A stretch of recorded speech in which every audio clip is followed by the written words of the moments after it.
যখন Ukraine, Russia আর পুরো বিশ্ব পোক্রোভস্কের নাটকীয় যুদ্ধের শেষ অধ্যায়ের দিকে তাকিয়ে আছে, ঠিক তখনই উপেক্ষিত এক ফ্রন্টলাইনে রাশিয়ার অগ্রযাত্রা হঠাৎই কেন তীব্র হয়ে উঠল।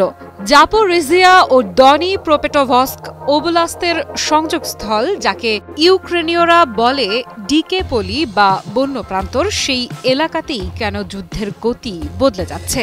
11 নভেম্বর যখন রাশিয়ার ম্যাড ম্যাক্স ধাঁচের কনভয় পোক্রোভস্কে ঢোকার দৃশ্য প্রকাশ পেল, সেদিনই কেন ইউক্রেনীয় সেনারা হুলিয়াইপোলের উত্তরের 5টি গ্রাম থেকে পিছু হটল?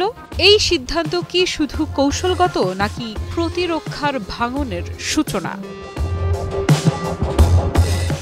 রাশিয়ার এই অগ্রযাত্রা কি হঠাৎ কোনো পরিকল্পনা, নাকি 2024 সালের শীত থেকে চলমান ধীর কিন্তু ধারাবাহিক অভিযানের ফলাফল? যে অঞ্চলে এতদিন খুব সামান্য সংঘর্ষ হচ্ছিল, সেখানে এখন কেন দ্রুত যুদ্ধের দৃশ্যপটে পরিবর্তন দেখা যাচ্ছে? ইতিহাস বলছে এই বন্য প্রান্তর বহু যুগ ধরে ক্ষমতার টানাপোড়েনের সাক্ষী। জাপোরিজিয়ান কসাক থেকে নেস্তার মাখনোর অ্যানার্কিস্ট সেনা হুলিয়াইপোল বরাবরই ছিল বিদ্রোহের প্রতীক। তাহলে আজ আবার কেন এই অঞ্চল নতুন এক সংঘর্ষের কেন্দ্রবিন্দু হয়ে উঠছে? ইউক্রেনের সামরিক মুখপাত্র ভ্লাদিস্লাভ ভলোসিন স্বীকার করেছেন, হুলিয়াইপোলের আশেপাশের 5টি গ্রাম, যার মধ্যে উসপেনিভকা ও নোভোমাইকোলাইভকা, সম্পূর্ণভাবে খালি করা হয়েছে। কেন এই প্রত্যাহার? মানবিক কারণে, নাকি সেনা সংকটের চাপে? যেখানে 1 কিলোমিটার দখলই সাধারণত বড় খবর, সেখানে 5টি গ্রাম হারানো কতটা তাৎপর্যপূর্ণ? রাশিয়া কি এবার সত্যি ফ্রন্টলাইন ভেদ করতে পেরেছে? উত্তরে ডনি প্রোপেটোভস্ক ওব্লাস্তে রুশ বাহিনী পোক্রোভস্কে শহরের দিকে এগিয়ে এসেছে মাত্র 15 কিলোমিটার দূরত্বে। এই শহর ইউক্রেনের এক গুরুত্বপূর্ণ সরবরাহ কেন্দ্র। তারা যদি সেটি দখল করে, পুরো দক্ষিণ ফ্রন্ট কি ভেঙে পড়বে? ভেলিকা নভোসিলকার পতনের পর থেকে রুশ অগ্রগতি ধীর হলেও স্থির ছিল। এখন যখন তারা মক্রি ইয়ালি নদী পার হয়ে জাপোরিজিয়ার ভেতরে ঢুকে পড়ে, তখন কি ইউক্রেনের মনোযোগ দোনবাসের তীব্র লড়াইয়ে আটকে আছে?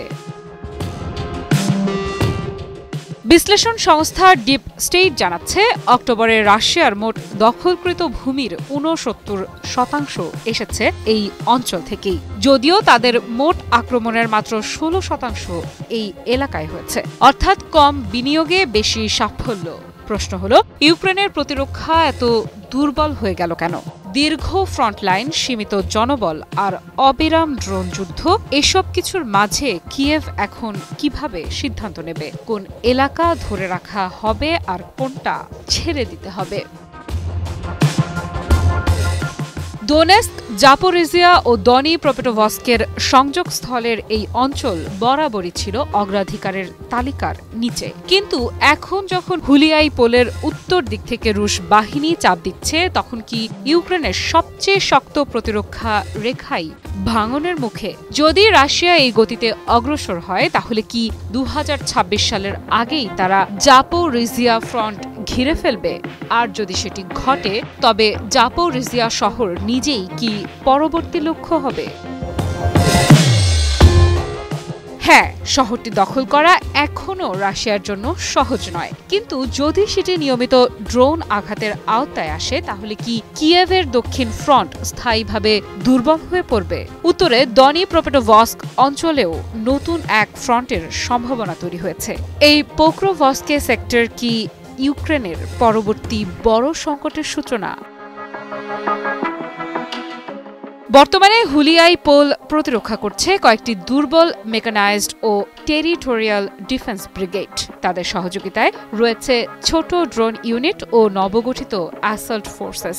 কিন্তু এই বাহিনী কতটা কার্যকর? যখন শত্রুরা সংখ্যায় ও সম্পদে বহুগুণ বেশি, তখন মনোবলই কি একমাত্র অস্ত্র? কমান্ডার ভ্যালেন্টিন মানকো সম্প্রতি দাবি করেছেন, তাদের বাহিনী উসপেনিভকা পুনর্দখল করেছে, কিন্তু আজ সামরিক বাহিনী নিজেই স্বীকার করছে গ্রামটি রুশ নিয়ন্ত্রণে। তাহলে তথ্য ও বাস্তবতার এই ফাঁক কিভাবে তৈরি হচ্ছে? বাছাইকৃত কাঁচামাল ও স্বয়ংক্রিয় ইউরোপিয়ান মেশিনে তৈরি হয় all time honeycomb, all time healthy life. 2024 সালের বসন্ত থেকে রুশ বাহিনীর ধারাবাহিক অগ্রগতি ইউক্রেনের যুদ্ধের বাস্তবতাকে পাল্টে দিয়েছে। এখন প্রশ্ন শুধু একটাই, এই যুদ্ধক্ষেত্রের পরিবর্তন কি সাময়িক নাকি এটি ইউক্রেনের দক্ষিণ প্রতিরক্ষার পতনের সূচনা? আফরিদা ইফরাত, নিউজ 24।